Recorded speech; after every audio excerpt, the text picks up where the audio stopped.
Welcome back. તો સુરેન્દ્રનગરના ધાંગધ્રામાં હકાભા ગઢવીને અકસ્માત નડ્યો. હાસ્ય કલાકાર હકાભા ગઢવીને કારને અકસ્માત નડ્યો છે. પીપળા અને બેસાબગઢ ગામે અકસ્માત થયો હતો. હકાભા ગઢવીને સ્ટીયરિંગ પરથી કાબુ ગુમાવતા અકસ્માત સર્જાયો. પાણી ભરેલા ખાડામાં હકાભા ગઢવીની કાર ખાબકી હતી. અકસ્માત બાદ હકાભા ગઢવીની વીટીવી ન્યૂઝ સાથે વાતચીત. હકાભા ગઢવીએ લોકોને વરસાદમાં બહાર ન નીકળવાની અપીલ કરી છે. સરકારની તમામ સૂચનાઓનું લોકોને પાલન કરવા માટેની હકાભા ગઢવી દ્વારા અપીલ કરવામાં આવી છે.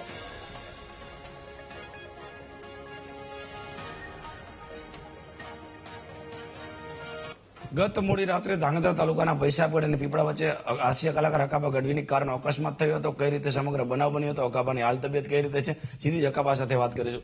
હકાભા, કઈ રીતે બનાવ બન્યો તો ક્યાં તમે જતા હતા, શું ઘટના બની હતી? હું જતો હતો હિંગળાજમાં ભૈસાબગઢ ને પીપળા અને વેચમાં હિંગળાજમાનું મંદિર આવ્યું. આમ તો પીપળા ગામમાં જ છે. ચારણ સમાજ લાવ્યા છે ગઢવી અને હિંગળાજમાને બુલિચિસ્તાનથી અને દર્શન કરવા અને વર્તા વેરા અને ગાડી હતી 50-60 સ્પીડમાં અને એક સાહેબ એટલે ગોગા જેને અમે બહુ માની છીએ, અમે મળીએ પણ ગુગાનો નંબર વધે, અમારું કામ એવું છે.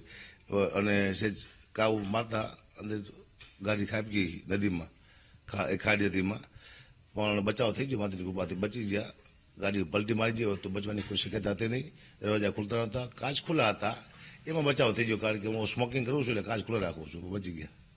ગાડીમાં કેટલા જણા સવાર હતા? તમને તેનો દરવાજો ખુલતો નહોતો અને બારીમાંથી કાઢવા પડ્યા હતા, શું ઘટના હતી? અમે 2 જણા જ હતા, હું મારા મિત્ર ગઢવી મારા ચિરાગભાઈ, અને પાછળ 3 જણા બીજી ગાડીમાં 3-4 જણા 500 ફૂટ સેટા હતા. જે ગાડી પડી એટલે વાગી ગયું સાથીમાં, એને ગવર્નર આવે ને વાગી ગયું, પગમાં થોડું ખાલી ચડી જાય. મને દારૂ પણ એવું કંઈ હતું ને, પગમાં એવું કંઈ ઈજા નહોતી ગઈ, બચાવ નીકળી ગયા. પણ પાછળથી લોકો આવી ગયા ને, રાયડો દેખાડો કરવા માંડ્યા. પછી ગામમાં બધા ઘણા બધા માણસો આવી ગયા, મેન રોડ હતો એટલે, પણ બચી ગયા. કૃપા છે અને મા ભગવતીની, ખેડૂતોની કૃપા, કોઈ નાના માણસ કંઈ કામ થઈ ગયું છે તો બચાવ થઈ ગયો. આ અકસ્માત તો ભયંકર હતું, પાકા પાય છે.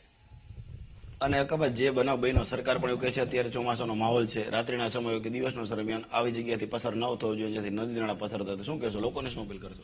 હા, પ્રશાસન ઘણી વાર કહે છે, સરકાર કહે છે, ભાઈ પ્રશાસન કહે છે કે તમે નીકળશો નહીં ચોમાસામાં. એમ હું નહોતો માનતો, પણ મને અનુભવ થયો એટલે કહું છું બધાને કે રાતે તમે ચોમાસાના નીકળશો તો ખાડા પડી જાય રોડમાં, ત્યાં આપણને ખબર નહીં, અજાણ્યા રસ્તા હોય, ભૂવા પડી ગયા હોય. એથી વિશેષ કોઈ જનાવર હોય, સાપ હોય, એને હરેક વ્યક્તિ બચાવવા, આપણે હિન્દુ ધર્મમાં તો એ છે બચાવવું કોઈ પણ જીવને, તો બચાવવા માટે આપણે અંદર વયાજી આપણું જીવન વહી જાય. એટલે બધાને વિનંતી કરું છું કે રાત્રે દરિયામાં અથવા દિવસે પણ કોઈ પ્રશાસન ના પડે, સરકાર ના પડે કે ભાઈ આમાં નથી જવાનું પાણીમાં, તો બધાએ ધ્યાન રાખવું, ચોમાસામાં ધ્યાન રાખવું જરૂરી છે. તો આ હકાભા ગઢવી જેનું ગઈકાલે મોડી રાત્રે અકસ્માત થયો હતો, પરંતુ સદનસીબે મોટી જાનહાની ટળી હતી. વિશાલ જયસ્વાલ, વીટીવી ન્યૂઝ, હળવદ.